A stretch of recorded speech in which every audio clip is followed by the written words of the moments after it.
Money, money, money, money. Money, money. Money. Hey, money, money, money, money. Money. Money, money, money, money. The psychology of money. Man.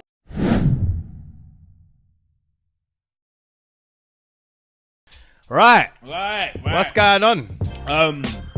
We reading out here. We're reading. We reading. Y'all we smart. Actually, it's funny. A few days ago, I was actually watching some videos on AI because we had a conversation. Remember, I said that I don't use ChatGPT as such. Yeah. And then I thought, do you know what? Yeah, I thought, all right, come on, pay attention. This is your career, for goodness sake. Like, pay attention to what's going on right now. So I was just watching some videos on Microsoft and OpenAI. That's what I was spending a lot of my free time on. I was like, okay, right, I need to get ahead of the curve, man. Yeah. I won't lie. Ahead of the curve. Yeah. I'm seeing a lot of entrepreneurs talk about basically how they need to stop using AI. Really? Like, because they feel like they're using like ChatGPT specifically. Yeah. They feel like they're just utilizing it a lot. Me personally, I like ChatGPT. I ask it everything. But I do see where you don't ask. Sometimes you need to kind of be a bit like, think for yourself. Have you lost the art of researching? It kind of helps. Yeah, and it's so instantaneous. You ask it a question, within a second it has the answer for you. And that becomes your opinion immediately. Wow. Absolutely. Crazy, it's crazy. So you got to use discernment, man. Yeah. But how are you guys? Welcome back to another episode of the Point Podcast. Yeah. It's your boys Afro and Mike. And this week we got we out here reading, man. We got some content for you. Yeah. So I mean, you're the one that introduced it to me. Yeah. You spoke about it briefly on the last episode. Yeah. And then I was like, do you know what? I'm gonna read that book. I was just like, I'm gonna buy it, and then we're gonna probably talk about it next week. You know what? It's funny. I don't know how I came across the book, and the book that we're talking about, guys. If you don't know, well, you won't know because we haven't told you yet. The Psychology of Money. We're both reading this at the moment, and there's quite a few lessons that we're pulling out that we kind of want to talk about today. But before we get into today's episode and kind of deep dive into that a little bit, firstly, how are you, bro? You good? I'm actually all right. I'm good. It's been another normal week, but gotta remain grateful, gratitude, and all them things. Even though it's raining outside. Even though it's raining outside right now, in the beginning of June. In the beginning of June, it's raining. Britain decided to remind us of who she is. Yeah, she said, listen, you lot getting away with that too much. You lot thought that you're going to have that London summer, yeah? Because Odile put that new track out, yeah? Odile put the new track out. He put the new track out, and then Britain was like, oh, really? Oh, is that what you lot doing? All right, watch this. What's that? Rain. That Mother Earth, if she does exist, boy, she's a cow, man. She's a flipping cow. She should go, anyway, let me look. She forgot to some things. Mother hurt. Mother hurt. Okay, fair. Well, at least you're good though. At least you're good. Hope you look. Yeah. I'm blessed. Thank you, brother. I'm good. Lovely, Do you know what? We had a nice chilled session, man. Them link up session, which was needed. Community. If you haven't watched that episode, Community, Where Art Thou? Go back and check it. We're talking about all the issues that at the moment with people not having community. But Afro decided to make change and be the change, and he cooked up a mean mac and cheese and some what was it? Chicken honey and barbecue glaze. Honey barbecue chicken. Yeah. Do you know what? Yeah, I can actually improve on that recipe because when I was having it yesterday, I was like, it's not the I don't know why I'm talking about this right now. The honey and the barbecue did not sit. Yeah, it was more. It gave me more brown stew. Is it? But it's all right. Okay, so I need to work on that, but I would definitely work on that. And I know what I need to do, what I did wrong. But the mac and cheese, guys, Afro's mac. That was the best one you've ever made. Still, I won't lie to you. That was sensational. Yeah. But so I'm blessed, man. I'm blessed. But I wanted to ask you, Go on. Do you know what aura farming is? I have no idea what that is because I hear all the kids using it. My cousin, 15, like he uses that word. I realized I'm old now. I'm old. I have no idea what that word means, what that phrase is. Don't know.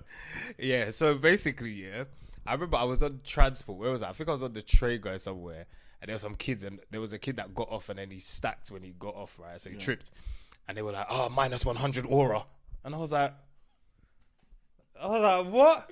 Minus 100 aura, bro. Minus 100 XP, bro. I was like, what? I was like, okay. That's when you realize you're old, because you understand what these young people are saying, yeah? And then I was like, what is this? So the more I was just on TikTok and stuff like that, you go into like the Manosphere videos, all of this gym, like all this. And they were basically saying like, they were talking a lot about this aura farming. Like Yeah. they were saying, especially Calisthenics. There's a guy that I follow on Calisthenics, yeah. And he was like, "Oh yeah, aura farming around the Huz," and I was like, "What the hell? What the hell is that? Where's the Huz? What the hell? What the heliante? What the helion? What is that?" He was like, "Oh yeah, aura farming with Calisthenics around the Huz. The Huz can't resist." What is the Huz? And brother, I was so confused for time. It's all these young entrepreneurs and that are saying it, yeah. So basically, the Huz are the hoes. The Huz. That's what they call them, the Huz. English. The Huz. And I was like, okay, so it's the hose. Okay. Now, aura farming. Okay.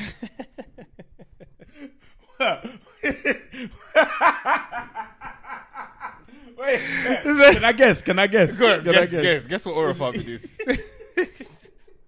Is it like you know when you need to gather up the sheep and put them in the hen or put them in their barn? Is that what it is? That It's something to that. It's something to that effect, yeah. So I think the origins of aura farming maybe come from some sort of game, right? So Okay. I imagine it's probably like similar to anime, Yeah. like solo leveling. Yeah. You know, like the aura that Yeah. a man carries. Yeah, Like yeah, I feel yeah. like it might be linked to a game, so I don't know the official thing. But my understanding of the aura farming is basically when you go out of your way to do something for the sake of garnering aura, so that the Huz can clock what you're doing. Okay. So if you like, let's say we're going out, yeah. and you wear, I don't know, open toe Birkenstocks with Okay. with like a smart fit but open toe Birkenstocks, Yeah. you're like minus 100 aura Okay, because it's not it's not fitting with the kids are like, this isn't the aura. fit ain't It's not doing okay. what it needs to do. Okay, right. And if you was to go out and let's say you're banging, you know when you bang gym, Yeah, and yeah. then you walk around the gym and Yeah, you yeah. know that everyone's you know, kinda looking at you, yeah. that's aura farming. That's aura farming. Yes. Okay, cool. You're So it's an farming your energy. crops. You're farming your aura. farming your aura. Is and it then like- for the sheep to come and eat the crops? Is it like when my dad used to work on the farm with his cutlass and he would cut the Yes. he'll cut Yes. the harvest Right, together. right. This country don't know true agriculture anymore. All it knows is aura farming because men used to use cutlass and shift wheat, but now they shift aura. So alas, that's aura that is farming. aura farming. Wow, So okay. now that you know what that is, do you think you ever have aura? I think you're aura farming with these glasses. Yeah. Yeah, 'cause actually, aura people farming. ask me all the time, I was like, Afro, where'd you wear the glasses? I'm like, I just wear them. You aura farm. I have there's no reason behind it. I just wear them whenever we're recording. I don't have a reason. It's just it's there, innit? It's there. I need Yeah. to buy a new pair though. It's time to switch it up. Switch it up. I hear Switch it. the aura up. Switch the aura up. Switch the aura up. Yeah, I was thinking about aura farming. I do like a bit of aura farming. It's like No, non. you.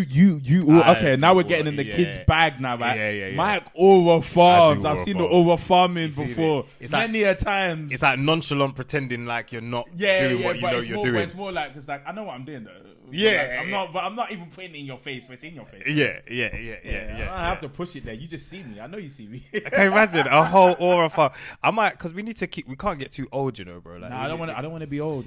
I don't want to be too old. I'm trying to keep up with the kids. Them XP. Do you know what XP is though?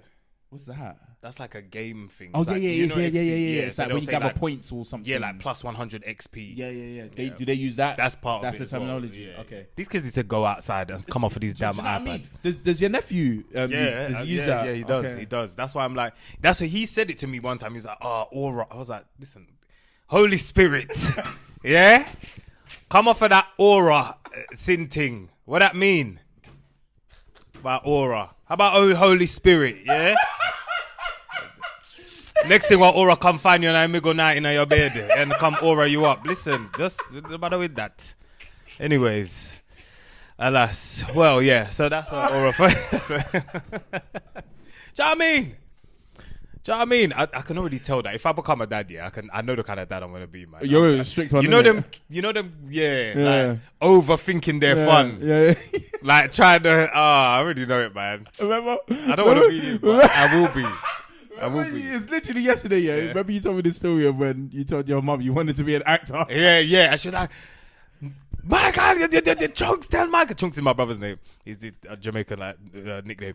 Chunks, tell Michael about that actor that make money. And I was like, oh, well. Do you feel like, side note, before we get to the main thing, you think you're going to cross your children's dreams? Well, you know, sometimes you need to be cruel to be kind. You need to be cruel to be kind, guys. Oh. Sometimes you do. Do you know what I'm saying? I get why she was there. Now she'd be like, yeah, go and be whoever you wanted to be. But do you know how you always used to get annoyed at?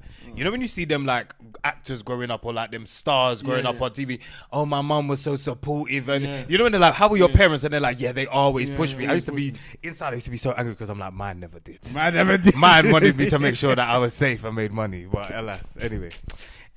So, yeah, man. Yeah. Speaking of, money. Money. Hey, money.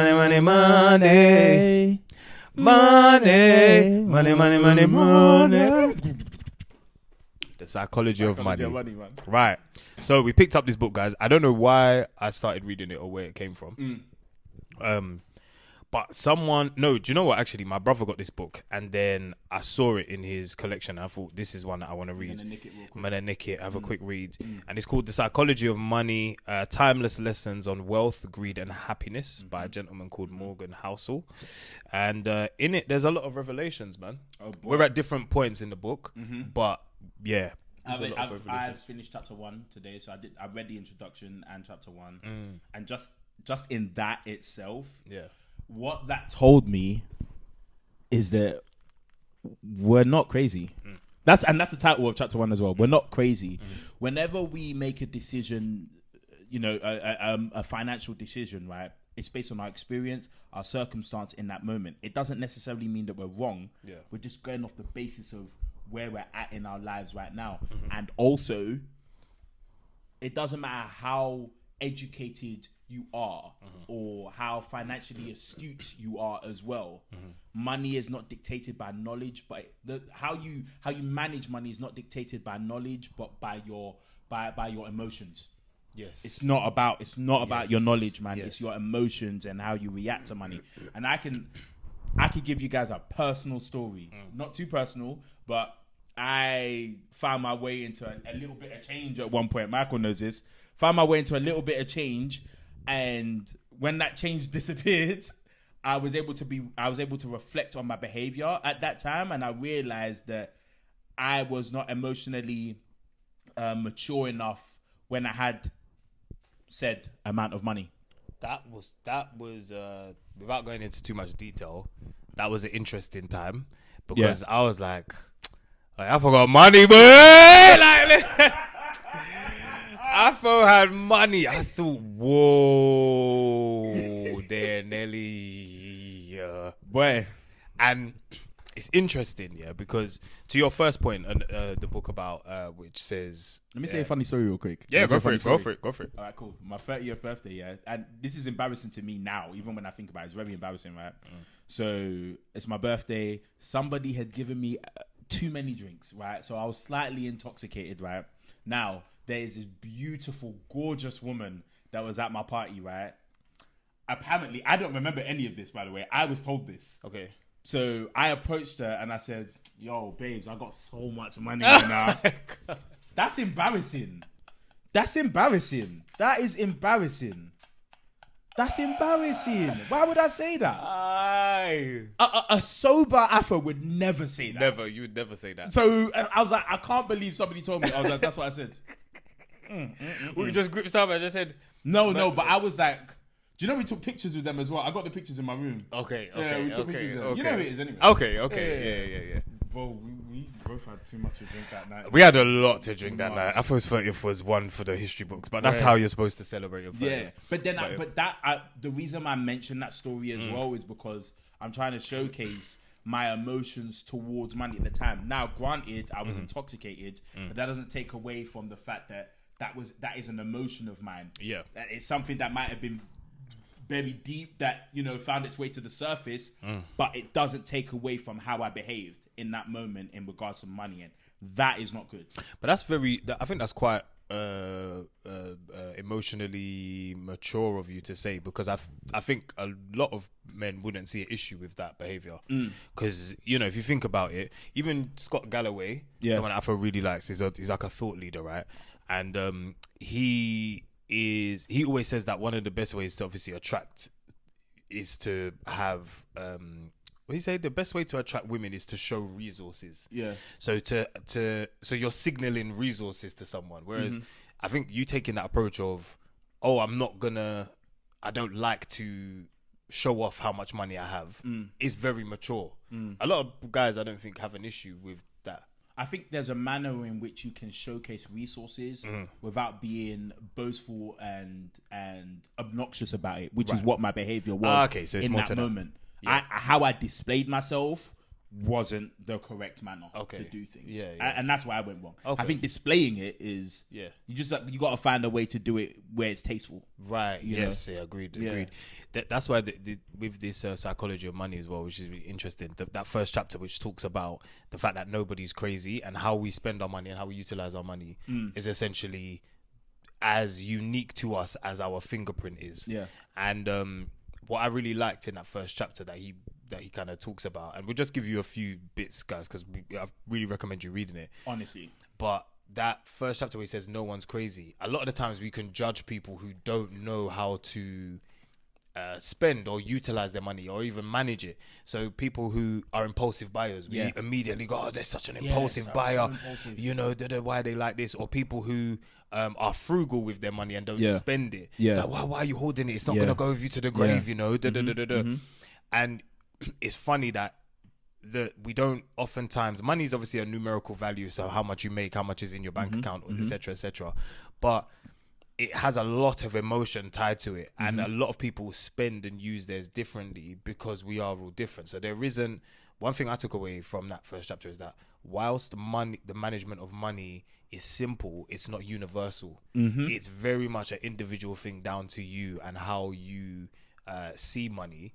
But that being said, I think even understanding that money does have a psychology to it is one of the first acknowledgements of the fact that, okay, two people can be making 30k and they could be on very, very different amounts of money stored in their savings, or how they manage their money, or how much they have in other assets, just based on their own psychology. The other thing that I think some of the things that I think especially speak to like the social side of money as well is that this book really challenges your idea of social norms when it comes to money and performative norms when it comes to money. So I'm guessing that's in the chapters further. Yeah, and you'll get there. And it without kind of giving away the book, right? It really talks about how a lot of our desire for more is obviously, we know it's a social thing. It's to signal to other people that you have wealth.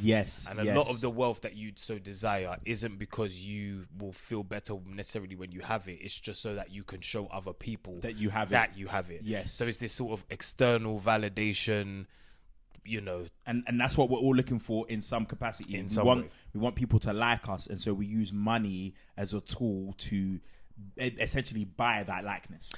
It's funny you say that because you're saying something that he literally says in the book, and, really? And you're not in that chapter yet. But he said that is the actual problem. People want and desire money because they want to be accepted ultimately, and to not have money is to not be accepted. Let's look at the lowest of society that we deem the lowest.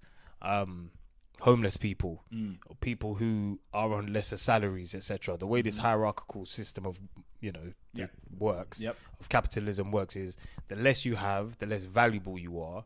The less you have, the less you're able to do, and then it really affects your social circles. It affects the kind of things the people that you frequent around. So that's one of the key things that I really, really took away from like one of the first chapters. And you were talking about Ronald Reed. Yeah. So not to spoil it for anybody, but basically, I'm going to try as much as possible not to spoil it. Ronald Reed is what I would describe as the average man in America, right? The average man who has got a job. He's got a job. It pays him enough. He was born at a particular time as well. This was the 60s, I believe. No, he was working in the 60s, right? Which was a great time to be born, by the way. Very, very great time, right? So, he was earning a decent wage. when I say decent, it's very minimal. And he was able to build wealth in the most simplest of ways. And that's all I'm going to say, because I don't really want to spoil it for anybody. But he wasn't an expert. He's not a finance expert that went on Diary of CEO.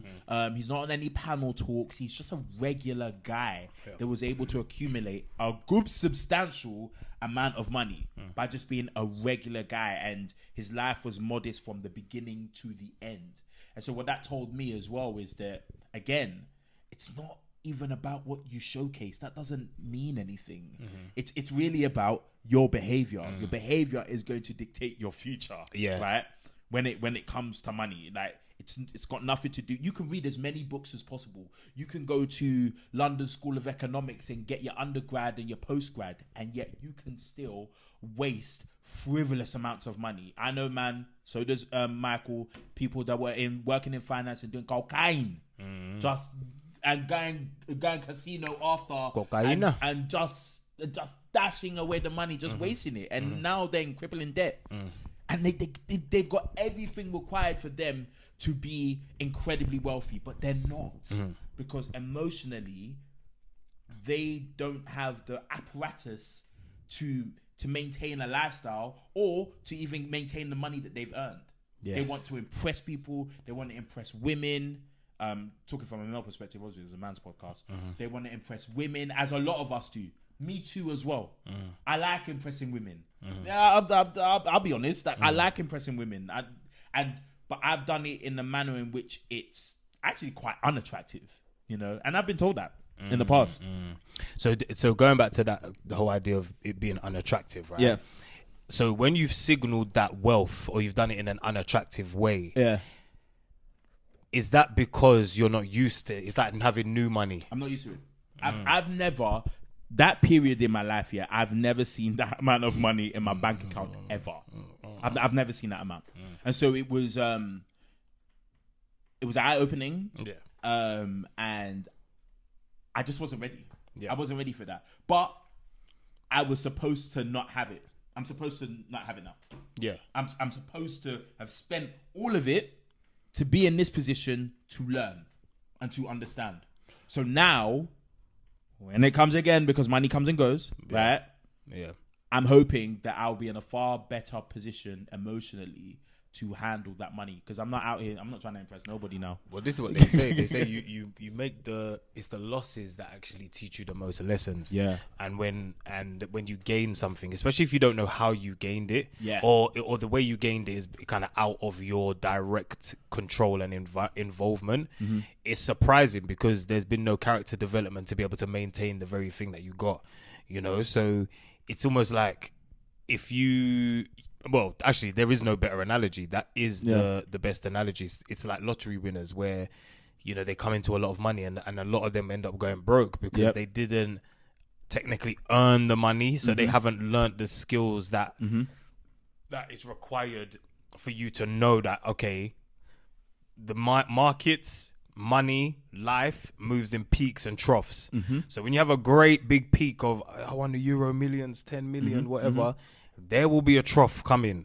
How are you going to manage and weather that trough depends on the mindset that you have, essentially, when your psychology towards money.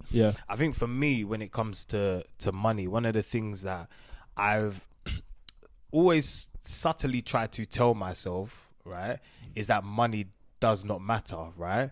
But that is the furthest thing from the truth. That I've also, it's almost kind of like I've gaslit myself a little bit. Like fake humility. Like let me tell you, have you done a lot of that? I have done a lot of like, what is it?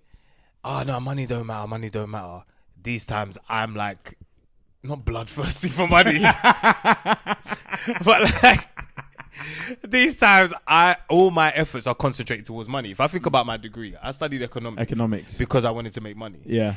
I got into drama school when I was 16. And it was between going to drama school or working at JD. I chose to work at JD because I wanted to make money. When I got to uni, I was pounding the pavements first week. Everyone was doing Freshers Week in German. I was pounding the pavements, finding retail jobs so I could make money. And these are things they're not bad, right? They're not bad. But then also, I remember I was like, I'm gonna get a graduate scheme because I want to make money. All of these things were skewed towards making money, and the more I ran after money, don't get me wrong, it was really nice, but running after money, in the moment, it's nice. But I find running after money is almost like a chasing of the wind, and I'm not trying to be, fake deep or whatever. Genuinely, it feels like when you chase after money, it feels like it's like it's like whittling out of your hands. Yeah. So there came a point where, you know, you're getting good salary, getting paid well, and obviously you need money to maneuver, and you use money for experiences and stuff. But the actual chasing of it just wasn't as fulfilling, as it were, right? But I think I've told myself that I don't chase. What is it? No, I've told myself that. Oh, money's not what matters to me. Money's not what matters to me. But really, I've lived a life where it has been a chief thing up until a few years ago. Yeah. But it's been a chief This is the thing that I'm running after. Purely. Have you got any embarrassing money stories? Embarrassing money stories. Embarrassing. Like ones that you can tell. Ooh, I don't know if I have any embarrassing money stories. You know? Nothing when you were in Dubai. Not really. No. Okay. I don't have anything that embarrassing. Let me think. Not embarrassing, but more of like, it doesn't have to be embarrassing. It's more of but like, just something where. Do you know what? Do you know what? I'll be honest. I can't think of one right now. Yeah. If one comes up, I'll think. Okay. I'll say. Okay. I think I've always been someone when it comes to money. I've always been quite frugal, is what I would say. Okay. And I've always been a net saver. Trade. Actually, let me not lie. Sometimes back in my trading day, I used to. The way I used to. Hey, boy, me and that money, I would splash. You'd be emotional about that thing, where the way I used to. you're like, we need to make this back. Yeah, I used to revenge trade. I used Same. to. Oh yeah, bro, did I tell you that story when it was myself, OT, and David were trading, right? Oh yeah, we're trading gold, right? Yeah. I was on like minus like 200 because I made the call. I was like, guys, this is the one. Yeah, we went into it. Yeah, I can't even remember what I was doing, but I know I was minus 200. Yeah, but I sat there for 4 hours. I sat there for 4 hours praying to God that it got back into the positive. Hey. Bro, as soon as it got back into the positive, I closed that thing. I said, I'm done. Bro, you know what? Now that we're talking about trading, yeah, now I can actually remember all the stuff. Fam, you know there's times where I'll be trading gold or trading US 30, yeah? Because you know US 30 used to move. That was the one that was moving back. Bro, I remember one time I was negative maybe like, I think I was at maybe negative 1700, yeah? 1700 negative. But I didn't have one. There was no stop loss, bro, because I was like, this thing will reverse and go up. It's going to reverse. Bro, I used to set alarms. Literally, I would sleep, wake up, sleep, wake up. I'd sleep for like half an hour, 45 minutes, and then wake up to check the phone. 3 a.m., I'm checking my phone. MetaTrader. If you're a trader, you know. Checking MetaTrader. Oh, has it gone up? As soon as that thing went into blue, blue means positive and red is negative, yeah? I just closed it. I was like, I saved 1700. Yeah. Save bro, my trading days was one of the, like, as in my early trading days, was some of the most horrendous money anxiety inducing, because the thing about trading is it was, especially in the early days, it was big wins and big losses. Yeah. And that is what actually drew me towards this book, to be honest, because when you invest, obviously this book talks a lot about investors and it talks a lot about the stock market and talks a lot about traders and day traders and investors, but it's not a trading book. It's actually just a money handbook.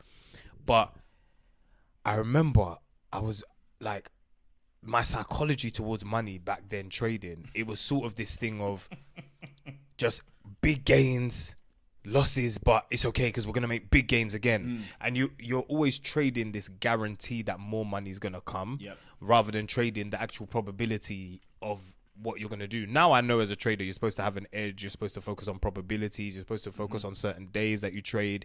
You're supposed to have, your certain assets that you trade. And compound slowly. Man. That's the big one, because they even mentioned in the book, and again, I'm not going to ruin it, but like in chapter 1, no, in the introduction, in fact, they talk about that specifically. A particular person just compounded slowly. that's how he built his wealth. It's not obviously Michael's way more experienced than myself, and he understands all the terminologies and technical apparatus that is required for you to be able to, make gains. But with him, it was just like, I'm just gonna buy some blue chip stocks. Yeah. The guy in the book, it was like he buys blue chip stocks, and they compare his life to someone else who's a bit more aggressive with their investment strategy. And it makes me always think about, how much you really need. How much you really need. Jump in like yeah, that. No, go for like, it, man. It's like how much you necessarily need, and when is enough? On the pod several times. Yeah. Like, what's a certain salary that you need to live a life in which you can take care of yourself, your missus, and your children? It's not that much. We're not that far away from it. For whoever, like, I think myself and my friends, I could say that, like, we're not that far away from it, right? So when you put it into that perspective, why are we chasing after the 4, 5, 6, 7 million pound bonuses and sign-on fees? Yeah. Not that I know anybody that's doing that. If there's anybody that has got that type of sign-on fee, please let's be friends. And also, it's not that we're despising it. We're not despising it either. We're not despising it. Actually, I have a correction on that, but is it? I'm not despising it. I'm not there yet, so I haven't changed my mind yet. Please. I have a correction. Let's be veterans. We'll get it.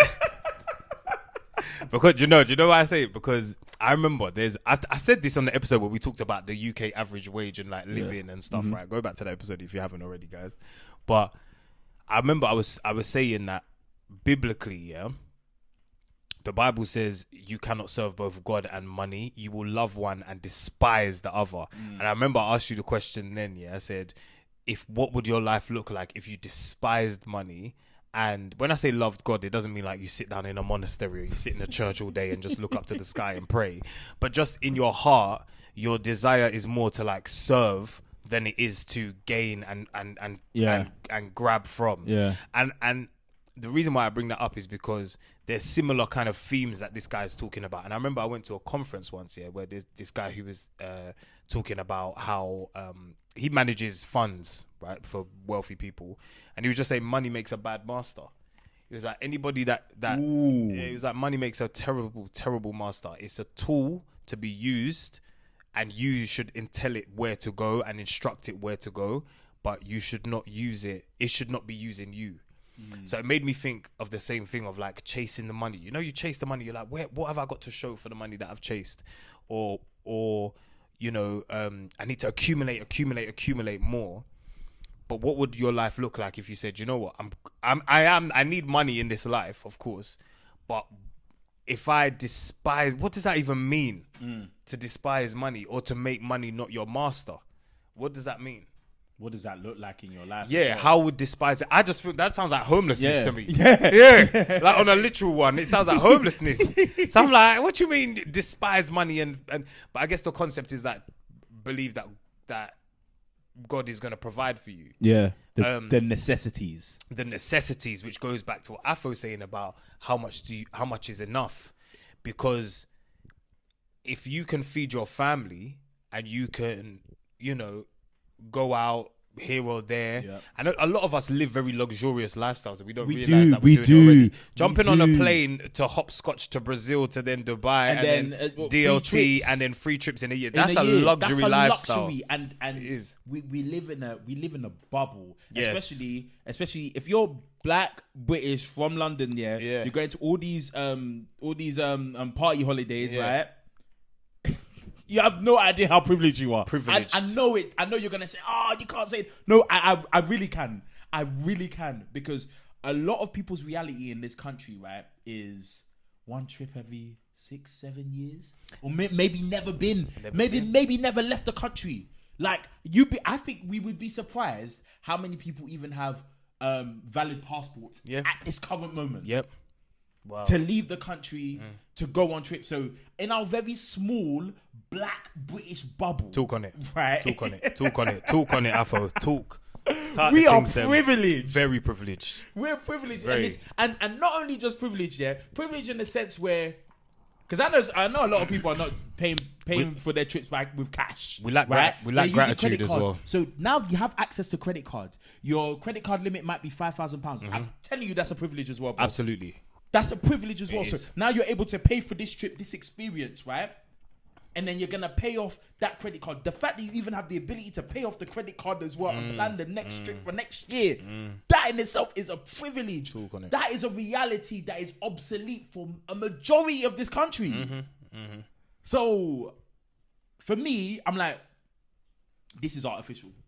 The way in which we live our lives and what we pursue, and the experiences that we want to have, is very artificial for many people, even across the world. Not even this country, but across the world, man. A lot of people's holidays, especially in the UK, a lot of people's holidays is like a camper van holiday. Right. They take their family to a campsite. All the campsites pull up. Yeah. And the kids, and you know what I love about that? The kids have the most fun because they don't realize that it's quote unquote just a camper van holiday. It's not. Those kind of trips are amazing for young kids, and it teaches you about resourcefulness. You know, it's one of those I've seen. Like, I was watching a TV show where I don't know if two families that swapped lifestyles, and one was in a big mansion and who usually go camper van, and the other one went to a camper van site. It was one of the ones where it's like, we have £20 for the week. We're going to go food shopping. Yep. And we're going to make this £20 stretch for the entire week of dinners, right? And lunch and breakfast and lunches or whatever for a family of 4. I remember it was a mum, her mum, and then 2 young kids. So it's like a grandma and the grandchildren and the mum, right? And it was one of the most eye-opening things that I saw, because they all seemed so grateful for this camper van experience. And they all seemed... So, yes, it was a bit of a stretch. Yes, they admitted that, of course, the £20 isn't the most amount of money, but it's all they could afford. And the kids loved it because they got creative. It was things like, let's do I think they might have bought some chocolates. Let's do a little egg chocolate hunt. And we're those using the imagination and things. Sometimes we're spoiled beyond measure, which is why we lack gratitude when it comes to trips. We then do these reviews on these trips that we've taken to, know what? Come with me. Actually, it wasn't that great. My review wasn't that great. It wasn't that great because this and that. Listen, the fact that you can go. Oh my God. I'm telling you, that's why sometimes excess leads to a lack of gratitude, because you don't actually cherish the fact that of what you haven't been to a camper van holiday, and you haven't spent 2 years in the UK going nowhere to then even treasure the fact that you've gone abroad to Spain or gone abroad to wherever. I know it's not the same, and this is gonna sound. I'm gonna sound so obnoxious saying this. Go for it. I don't think I'm gonna sound obnoxious, but like, the fact that when we were in Jamaica, we were on first class is the maddest thing in my life. It's so mad. It is mad. It's so crazy. It is mad. Like, that was never that wasn't my life like years ago. I remember, before I started working, my mum used to buy me 1 pair of trainers every year, right? Like just the one, right? That in itself is a privilege as well. But like, I had 1 pair of trainers my mum used to buy me, and I would look after them. Then when I started working, 3, 4, 5 a year, 5, 6, 7 a year, because I could. And I feel like even in that moment, I kind of lost sight of the value of money, because, oh boy, I was spending like a majority of those trainers I don't have anymore. But like, all I'm trying to say is that we are privileged. I want to make that so clear that where we're at in life right now, I understand that we still have our own struggles that are relative to us. Yes. But I think it's so important how we view money, because that will determine our future. You know what is funny as well, yeah?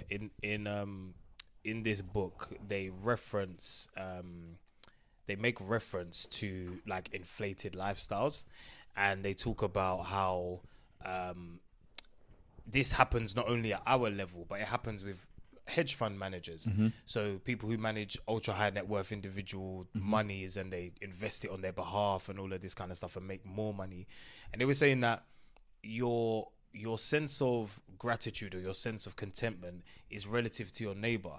It's nothing to do with your own internal intrinsic value that you place on how much money you make. It's relative to what your neighbor's making, because naturally, as humans have the desire to, not all humans, but some can have the inclination towards coveting what other people have. Yeah. You see what someone else has, you want it. So you need to know how they're going to get it and how you're going to get it. And with all the social media stuff that we're being fed, etc., it's just dragging us further and further away from contentment. If you think about it, look at some of the this is not a propaganda against, building wealth and things like that. But if you look at some of the riches, yeah, cause we still go now. Cheers, have money, but we are going to collect the money. Yes, we will. We will be collecting the money. We will because get money. Give money. We ain't ramping about that. But the mindset towards how you go about it and making sure that you remember, do you know what? I never used to have this lifestyle, Yeah. Some of your great grandparents and grandparents would be the fact that you can even leave the country that you live in. Bro. Some of your grandparents are already, that's their prayer. Mm-hmm. That you could get on a flight and go somewhere at will. Mm-hmm. That you could travel to these various countries at will. Mm-hmm. I want to do 30 countries by the time I'm 30. Do you think your grandparents were able to see even 2 countries by the time they were 70?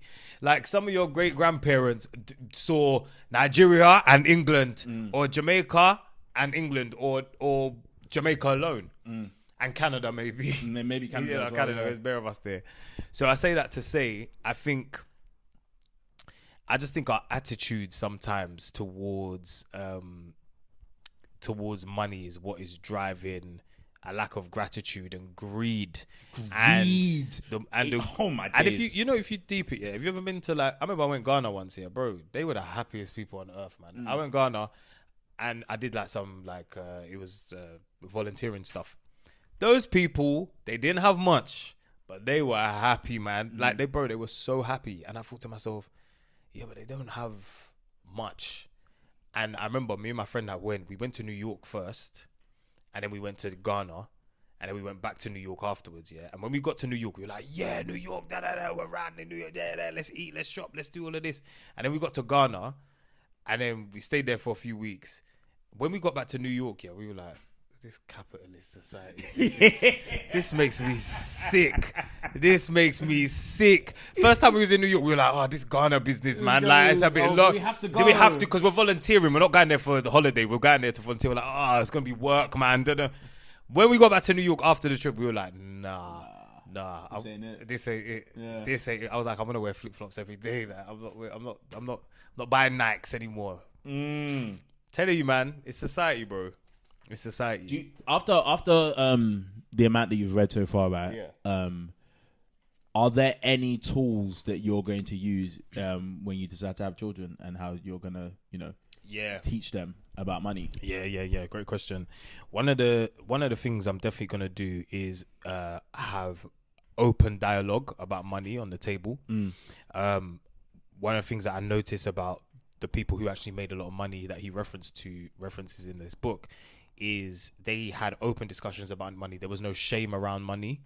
There was families talked about how much they made. Yeah. And kids were spoken to as though they were adults, essentially. Mm-hmm. So they would watch the news, or he would, some people would, some people that he references, they would make their children read about what's happening in the markets so that they had an answer for something at dinner. Yeah.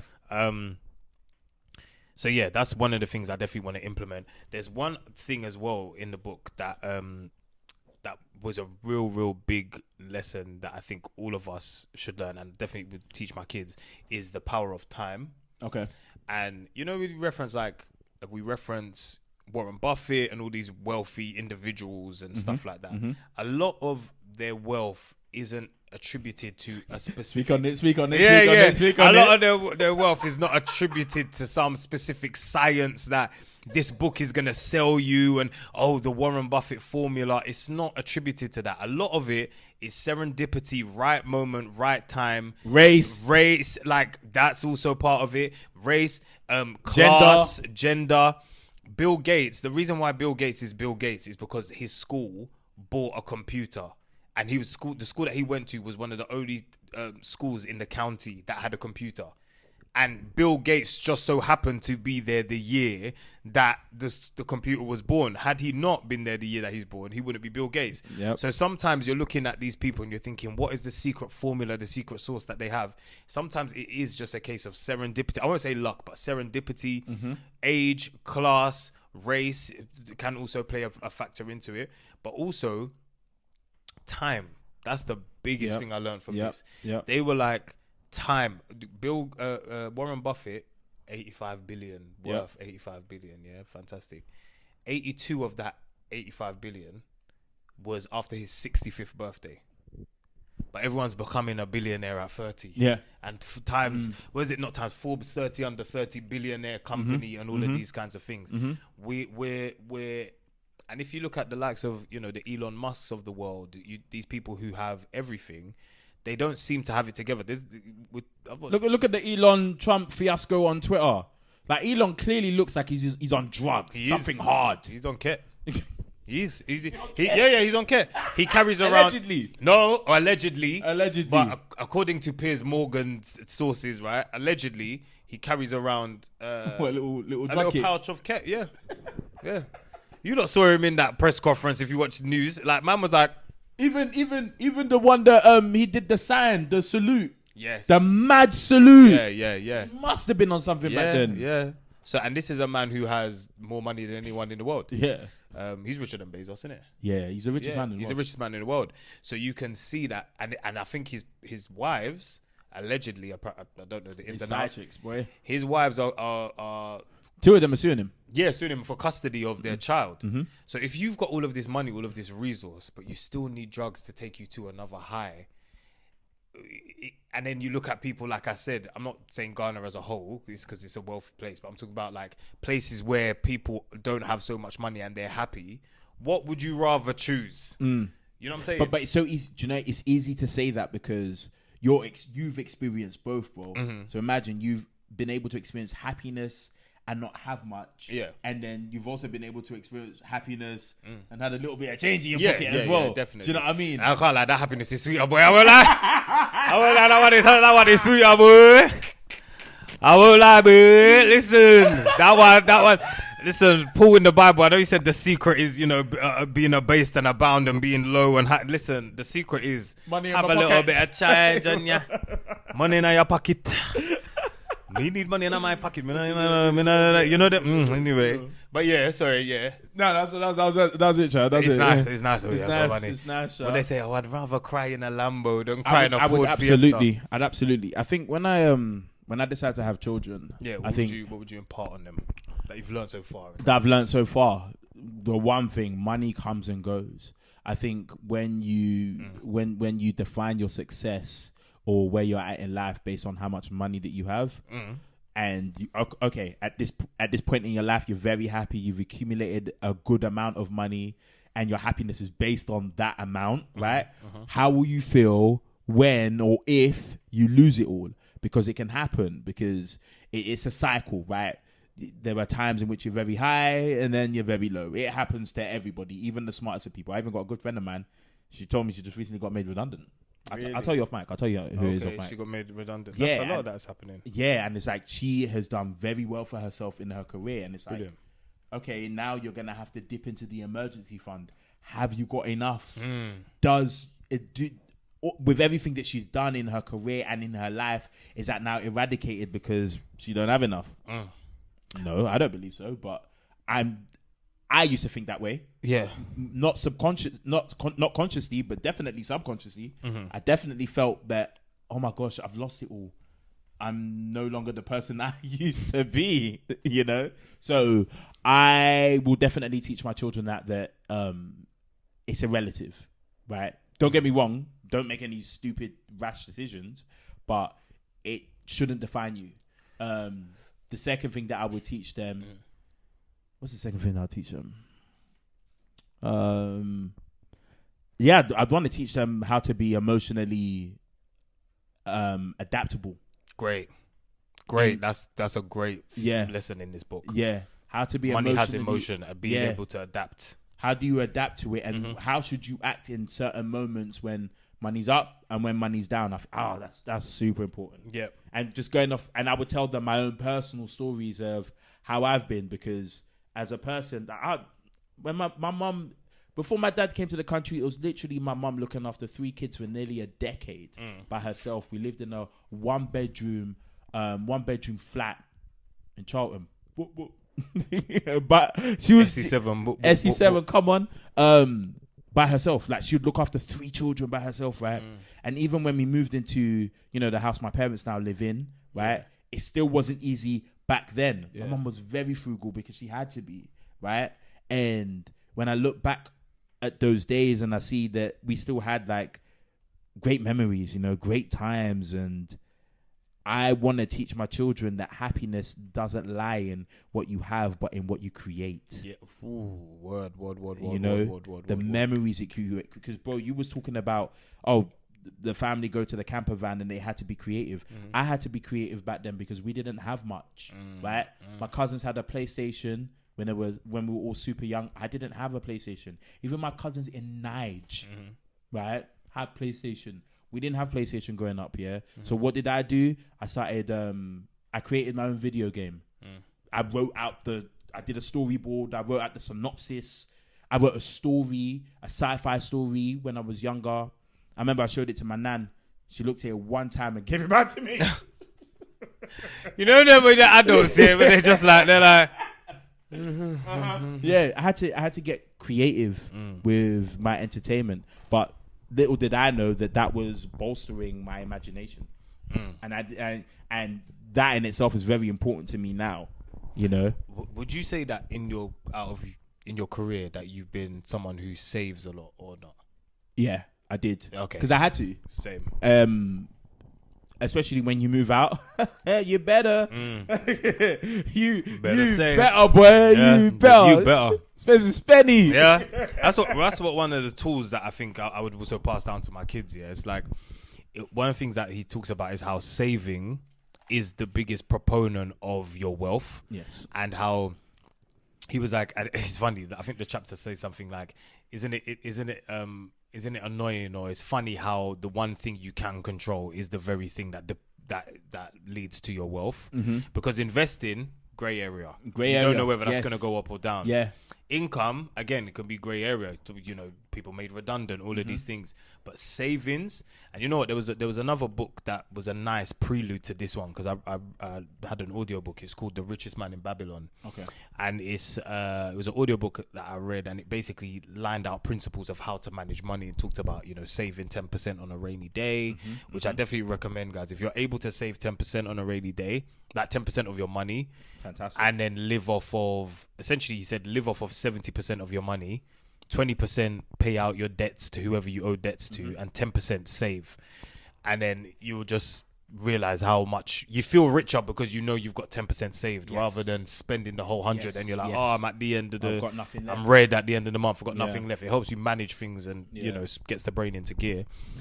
But I was going to ask, do you think that in our culture, specifically Black British culture, do you think that we have an inordinate kind of affection and what's the word I'm looking for? Like, just that we celebrate people who have money because we've come from lack in a lot of places. Yes, because that is what that's what a lot of us ascribe to, and that is what we use to define Black excellence. Right. Okay. So we have platformed people who are not even relatively very successful, and so we aspire to be that. And so if you do not match up with that criteria, you can't. You're not excellent. Right. You know. Right. So 100%, 100%, and I get it. I do understand it, but I think that's not the norm for many people, and that is not going to be a lot of people's futures either. Especially when it's an obscene amount of money, and that in itself can be relative as well. Somebody could see. I'm not just saying this, but £1 million is an obscene amount of money. It is. It's a lot of money, and a lot of people are not going to see that cash. 1 million in your account. Do you know what that is? Not a lot of people are going to see that. And so I think it's very important to platform that Black excellence doesn't come from wealth. It comes from love. It comes from community building. It comes from serving one another. That's where it should come from. But I think because of the society that we live in and we're encompassed in, that has been pushed to the forefront by no fault of anybody. Okay. It's literally because a lot of us grew up in poverty in some capacity, right? And so my parents have always told me, listen, if you work hard, because that is the mantra that helped them. Because my mum was born early 60s, my dad was born like mid 50s, so they're around the best time to be born. Boomer, right? Boomers. My parents are boomers, right? And so their equation is to work hard and you'll be successful, because that is literally what happened for them and all their friends. Yeah, we can't do that because it doesn't work. We can work hard and not even get a job. Yes. And not get a job. That's a reality. Study very hard. Nobody's calling you for interviews. That is our reality. And so, does that take away from who we are? Does that make us less excellent than our brother and our sister because they were able to accumulate that wealth? No. Yeah. It's circumstantial. It's timing. It's the area in which you grew up in. It's the amount of jobs available, and none of these things are under your control. You can't control none of this. There are plenty things outside of your actual feasible control that actually affect your pocket. Yeah. That's just the fact.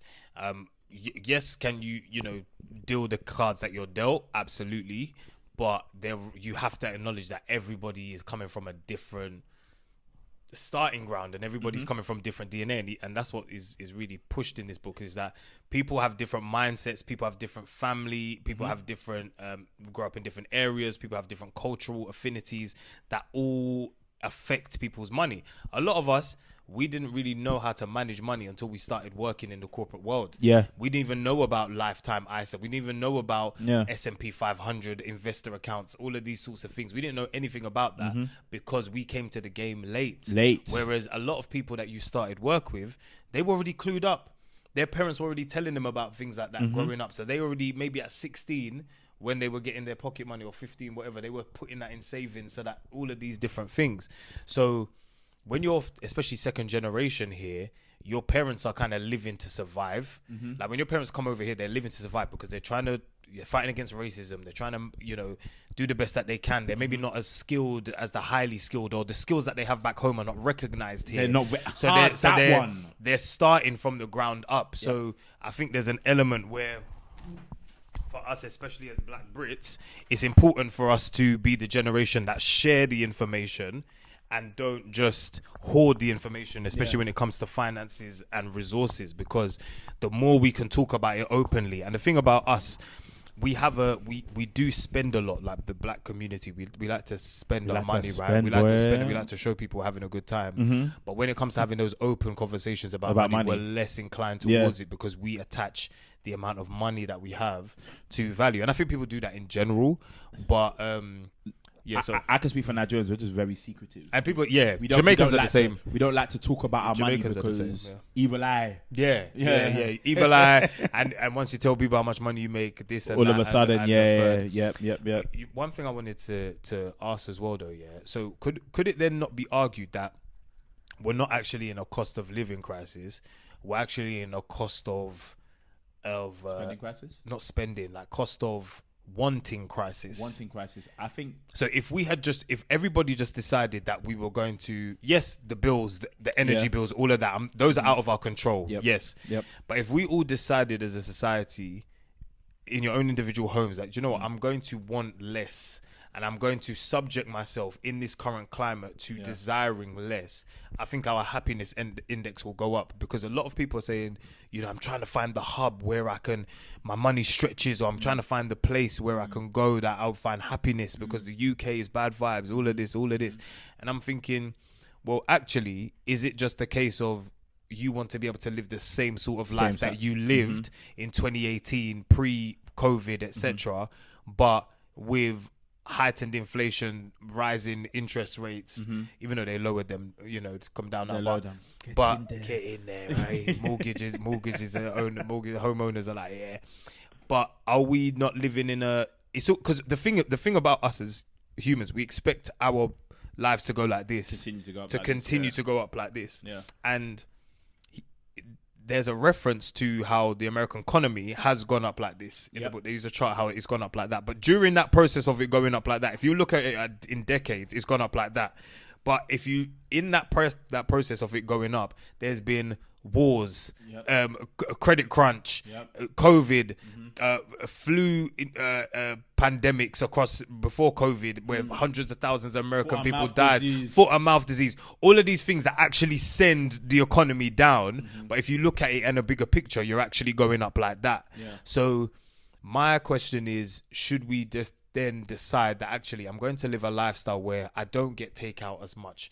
I live a more minimalist lifestyle. I do board games with my children instead of running up iPad for them, and no judgment. What do you think? Is it a cost of living crisis aside from the gas and the electric and the essential living? And is it more, should we then just taper down our wants? I think both are true.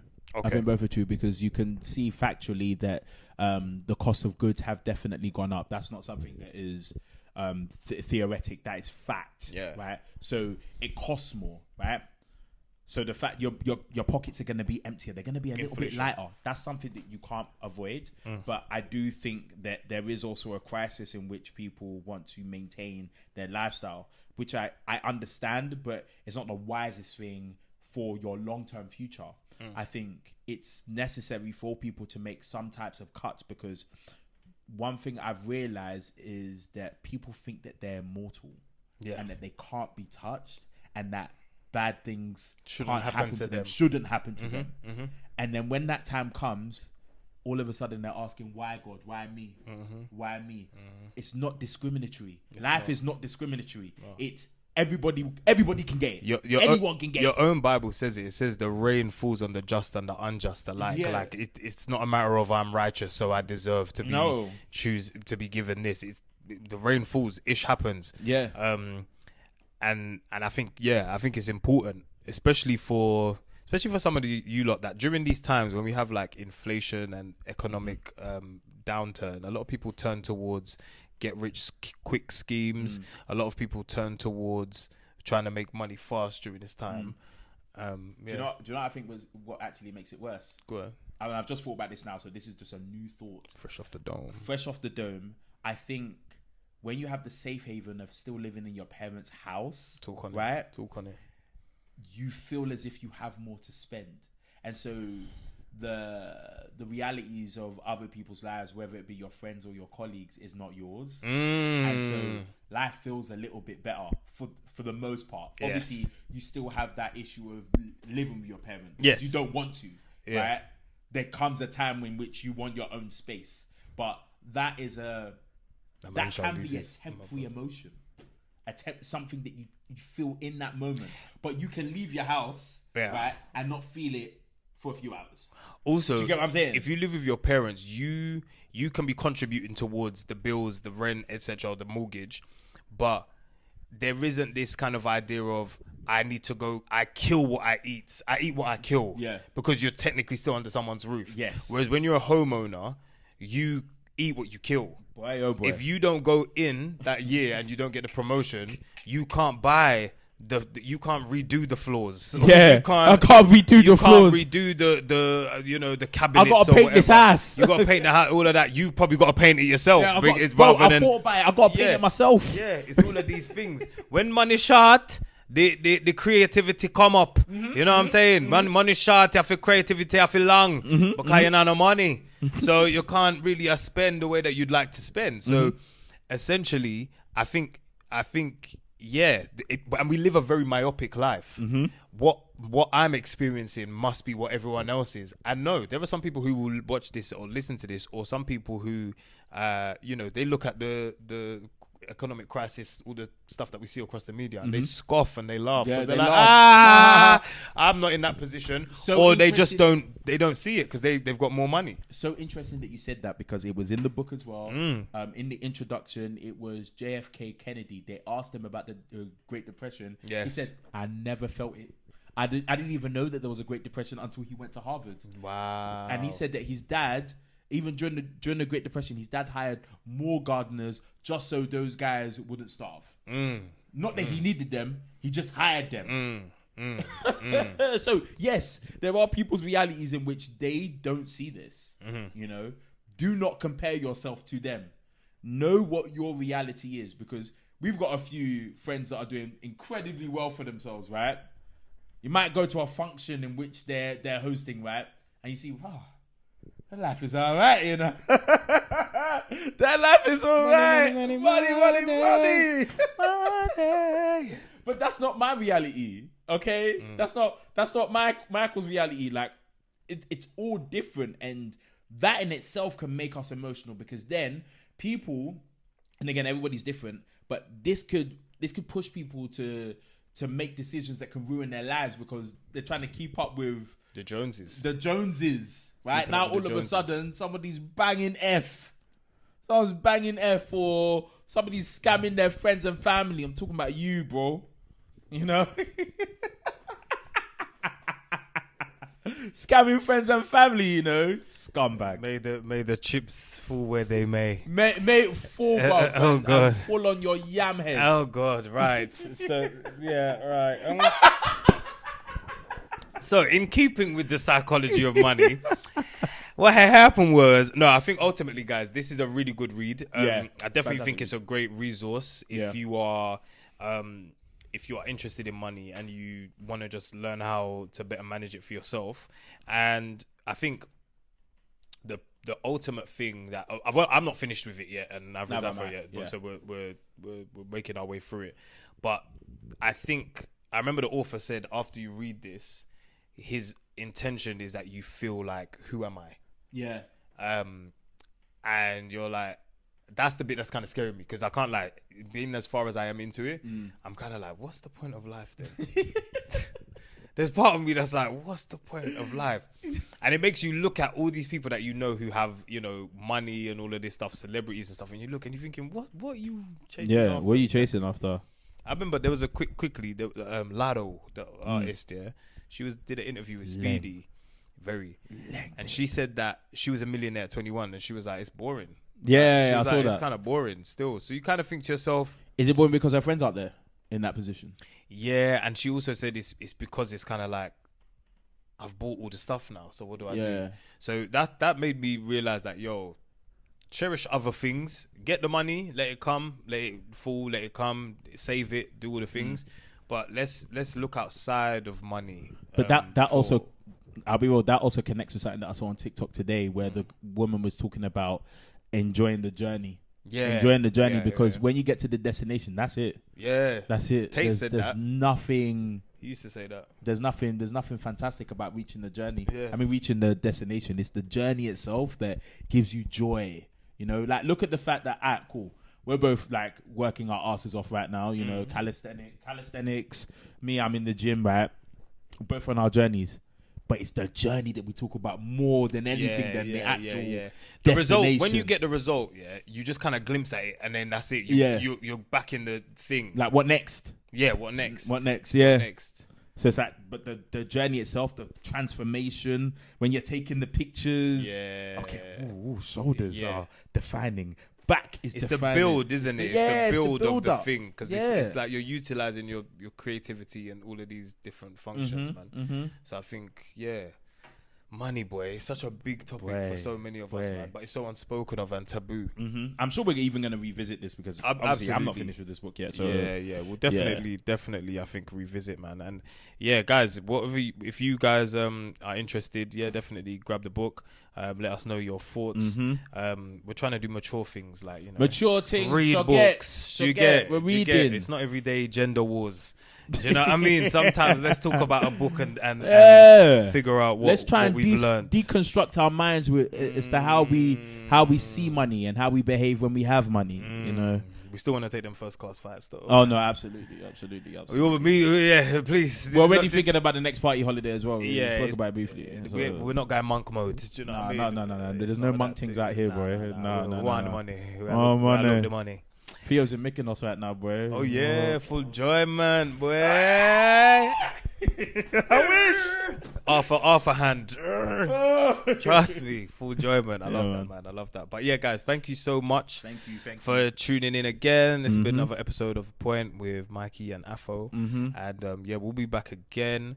Follow us man. everywhere. You know the deal. You know the deal. If you don't really know, you know. Now you know. Yeah. You should know. Share this Share with it. some Please, friends. Please Share it We really around. appreciate it. If you really like this episode, or even any of the clips that you see on TikTok, please Share, man. Share. Thank you very much. Thank you. All right, guys. We'll Alright, catch you soon. We out. Peace. Peace. Bye.